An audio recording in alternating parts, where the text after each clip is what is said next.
रुद्र के सामने प्रत्यक्षा थी और रुद्र इस बात से पूरी तरह से हैरान था। रुद्र ने अपनी पलकों को बार बार झपकते हुए धीरे से अपना हाथ उठाया और फिर प्रत्यक्षा के कंधे पर अपने हाथ को रखते हुए इस बात को समझना चाहा कि क्या उसके सामने सच में प्रत्यक्षा खड़ी है या फिर इस बार भी प्रत्यक्षा के साये को अपने सामने देख रहा था। तुम सच में? प्रत्यक्षा के कंधे पर हाथ रखते ही रुद्र को महसूस हुआ कि इस बार प्रत्यक्षा सच में उसके सामने थी। इस पर प्रत्यक्षा ने एक झटके से रुद्र का हाथ अपने कंधे से हटाते हुए बाबा साहेब से कहा, बाबा, यहाँ खड़े लोगों से कह दीजिए मुझे उन लोगों से बात नहीं करनी जिनके खुद के पैर ढंग से संभल नहीं सकते। प्रत्यक्षा ने पहली बार रुद्र को इस तरह से सबके सामने दाना दिया था। इस पर बाबा साहेब ने पलटकर समर्थ की तरफ देखा और दोनों ही आपस में मुस्कुराने लगे। बहू, माफ कर दो ईका, पहली बार आखिरी गलती थी उसकी। वैसे तुम बताओ, सुबह सुबह तुमको पौधे लगाने का सूझा? प्रत्यक्षा, समर्थ और बाबा साहेब आपस में बात करने लगे, लेकिन रुद्र अभी भी हैरानी से प्रत्यक्षा को ही देख रहा था। इस पर बाबा साहेब ने नाश्ता करते हुए समर्थ से कहा, और वो नवाबजादा कहाँ है? इसके कमरे में कोई पैर नहीं रख सकता। उनसे कहो कि धरती पर पैर रखने का वक्त आ गया है, सुबह हो चुकी है। बाबा, वो सुबह ही कहीं बाहर चला गया था। जाते हुए उसने कहा कि उसे कुछ जरूरी काम है, दोपहर तक वापस आ जाएगा। बाबा, वो आपने कुल देवी की पूजा की जो बात की थी ना, मैंने उसके लिए सामान मंगवा लिया है। बस कुछ ही तैयारियां बाकी है। सारी तैयारियां कर लो, कल सुबह हम कुल देवी के दर्शन के लिए निकलेंगे। पूर्णिमा आ रही है। दर्शन करने के बाद पूरे गांव में भंडारा रखना है। 15 दिन तक गांव के कोई भी घर में चूल्हा ना जले, ऐसा इंतजाम करवाना है इस बार। रुद्र अभी भी हैरानी से सिर्फ प्रत्यक्षा को ही देख रहा था। इस पर बाबा साहेब की नजर जब उस पर पड़ी तो उन्होंने रुद्र को डांटते हुए कहा, अरे अब का घूर घूर के हमारी बहुरिया को जलाकर राख कर दोगे का? काहे घूर रहे हो उसको? इससे यहाँ नहीं होना था, लेकिन यहाँ है क्यों? इस पर प्रत्यक्षा ने माथा समेटकर रुद्र को देखा और फिर बाबा साहेब से कहने लगी, बाबा, मैं चलती हूँ फिर। मुझे बाकी लोगों की बातों में कोई दिलचस्पी नहीं है। आप मुझे बता देना कि क्या इंतजाम करने हैं। और आपने जो सामान रखने को दिया था वो मैंने रखवा दिया है। इतना कहकर प्रत्यक्षा अपने कमरे की तरफ जाने लगी। इस पर बाबा साहेब ने प्रत्यक्षा को देखते हुए समर्थ से कहा, कुछ तो बात है हमारी बहुरिया में, वरना इस उल्लू को ताना देने की हिम्मत पूरे गांव में किसी की नहीं है। और देखो कैसे चुपचाप से इसने सुन भी लिया। बाबा, मैं बस थोड़ी देर में वापस आया। इतना कहकर रुद्र भी अपने कमरे की ओर चल पड़ा। रुद्र को जाते हुए देखकर समर्थ ने बाबा साहेब से कहा, बाबा, हमका का लगता है कि दोनों में शायद झगड़ा हुआ है। दोनों में से कोई भी एक दूसरे को ताने देने से चूक नहीं रहा। हमें तो मजा आ रहा है। बहुरिया को देख के लगता है कि घर में बच्चे होना बहुत जरूरी है। घर का माहौल अच्छा रहता है और बिगड़े हुए बैल एकदम सीधे बन जाते हैं। इधर रुद्र प्रत्यक्षा के पीछे पीछे कमरे तक आया। प्रत्यक्षा कमरे की अलमारी में कपड़ों को ठीक कर रही थी। रुद्र गुस्से में ही कमरे के अंदर आया और कमरे के दरवाजे को जोर से बंद कर लिया। दरवाजा बंद होते ही प्रत्यक्षा ने पलटकर रुद्र की ओर देखा। इस पर रुद्र तेज कदमों से प्रत्यक्षा के पास आया और फिर प्रत्यक्षा से पूछने लगा, तुम यहाँ क्या कर रही हो? वापस कैसे आए तुम यहाँ?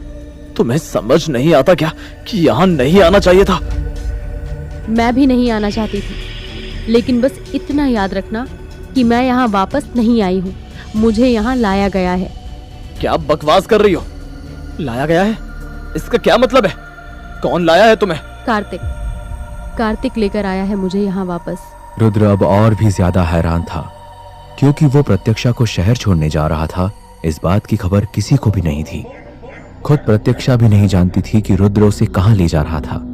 ऐसे में आखिरकार कार्तिक प्रत्यक्षा की मदद कैसे कर सकता था? एक मिनट, पूरी बात क्या है ये मुझे बताओ। कार्तिक तुम्हें यहाँ कैसे लाया? अरे ये बात तो किसी को पता ही नहीं थी। उसने तुमसे क्या कहा और कैसे तुम मुंह उठाकर उसके साथ चल दी? वैसे ही मुंह उठाकर चल दी, जैसे तुम पर भरोसा करके चल दी थी। और तुमने मुझे महल और अपनी जिंदगी से बाहर निकाल दिया था। और जब मुझे यहाँ के रास्ते भी नहीं पता है तो और क्यों ही वापस आऊंगी खुद से? अरे तो तुम्हारे सर पर बोझ नहीं बनूंगी वापस से, इसलिए फिक्र मत करो। मैं जितने दिन भी यहाँ पर हूँ तुमसे दूर रहूंगी और इस बात का ध्यान रखूंगी कि तुम्हें मेरी वजह से कोई परेशानी ना हो। अब मुझसे बकवास करना बंद करो तुम। रुद्र प्रतीक्षा की नाराजगी को अच्छी तरह से समझ रहा था। इस पर रुद्र ने प्रतीक्षा से वापस से पूछा, मैंने जो पूछा उसका जवाब दो पहले। कार्तिक तुम्हें यहाँ वापस कैसे लाया? अपनी बाहों में उठाकर लाया था मुझे वापस वो। तुम्हें कोई परेशानी है? बोझ को सर से उतार के फेंक दिया था ना तुमने, तो अब इतना नाटक किस बात के लिए? क्या? तो तुम जाकर अपने भाई से पूछो जो पूछना है। देखो, मेरी बात को समझने की कोशिश करो। तुम नहीं सुनना मुझे कुछ भी।